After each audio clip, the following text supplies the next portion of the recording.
السلام عليكم ورحمة الله وبركاته دمان بالشوين الصوماليات وسلامتي ولا ليال ميل كستو جوجتان با سو دوادا ما انت حكم waxay idinku soo gudbin doonaa insha Allah product aad iyo aad u tayo sareeya iyo company-geena Forever Living product maanta xalkan waxay idinku soo gudbin doonaa alaabaadkii loo isticmaalayay infectioniska iyo galaha sidoo kale biyo baxa degdeg ah iyo kobcinta ugxanta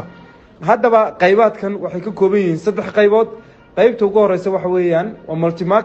multimaka iyaduna waxay qabataa biyo baxa degdeg ah inay dib u dhigto sidoo kalena tamarta iyo awoodda ninka kor u qaado waxa ku xiga Vitalize oo baryahan aad wada ogsoonaydeen inay naga go'nayd laakiin imka timid taas oo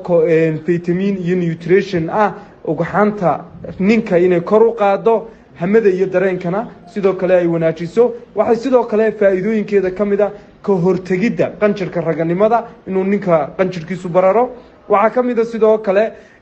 berry nectar-ki oo u fiican kaliyaha iyo kaadi mareenka wixii infection iyo gala iyo dheeraad ee infectionis ku jira intani waa kid la isla qaato sidaas oo kaasoo u fiican inuu qofku bil dhameystiran uu isticmaalo sida loo isticmaalayo goorta la qaadanayo intaana faahfaahin kale ayaa idin ka siin doonaa aad iyo aad ba mahadsantiin soo dhawaada